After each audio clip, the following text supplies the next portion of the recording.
My name is Samara Wright, and I am from English 5 CP, and this is Norton's English class.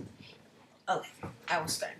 This summer, I read The Red Badge of Courage by Stephen Crane.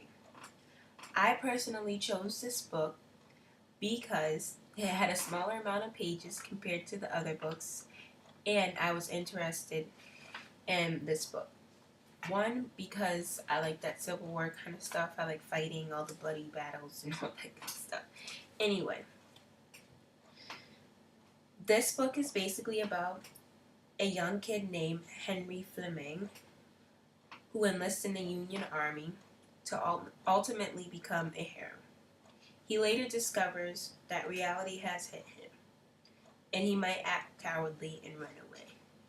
Basically meaning that Henry didn't know. It's so surreal to him now.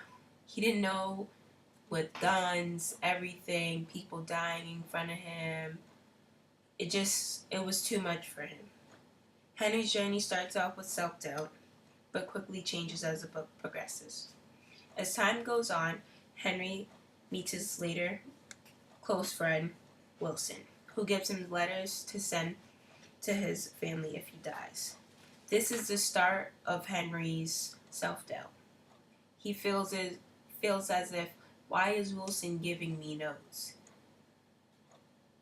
He now is, I might die. We might die. We're in this together, and there's no turning back. That scared Henry.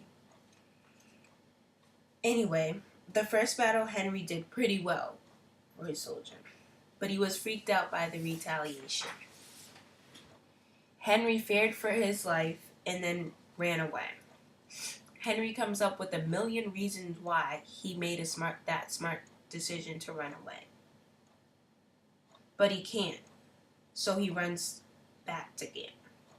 While on his way back to camp, he encounters his friend John Conklin, a veteran who was wounded badly and later dies in his arm. Henry is devastated, but runs into a tattered soldier who repeatedly asks his injury. Henry is already devastated by his friend's death and is frustrated by this question because he had no answer, and the answer that he had is that he ran away. Then Henry is caught in a crowd and is wounded by a scared soldier. This scared soldier hit Henry against the head with a rifle. He had a big wound on his head. Henry felt as if this was his own red badge to brag about. This was his own thing that he could say, oh, I went to the war and I got this cut, when he really didn't. He felt that this was something that was his own. When Henry goes back to camp, he's acknowledged and praised for his hard work by Wilson and Simpson. Henry has now regained confidence not only to go back to camp, but also to fight in numerous battles after the first, with courage and bravery. Henry becomes a leader and leaves his guilt and cowardliness behind. Henry has grown into a man.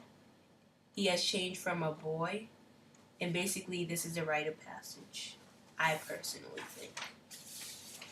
The Red Badge of Courage by Stephen Crane reminds me of the book Fahrenheit 451, one of my personal favorites that we read in English class last year. One of the main characters, Montag, experiences emptiness in his life. He didn't like his wife, he didn't like his job, but the catch to his story is he's a firefighter who burns books. He then starts to find something in books. He starts to find that spark. But the thing is that the books are against the law. Montag basically uses his strength and courage to break free from conformity. This book also reminds me of a song called The Worst by Jhené Aiko.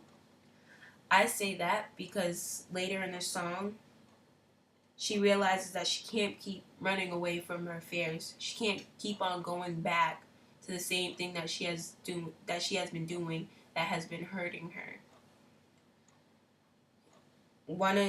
How she says it in her song. She quotes this: "I just can't keep running away." Anyway, she is letting go of what she knows, and she's taking a risk, which basically Henry does. He leaves the cowardliness, the guilt, the self-doubt all behind. He goes back to camp. He forgets everything that happens, and he becomes a new man. I would definitely recommend this book to kids my age and kids who are interested in Civil War books, war battles, all that other stuff. Basically, I also wanted to say that this is about a boy who goes on a journey to find his divine destiny, and which he does find. Thank you.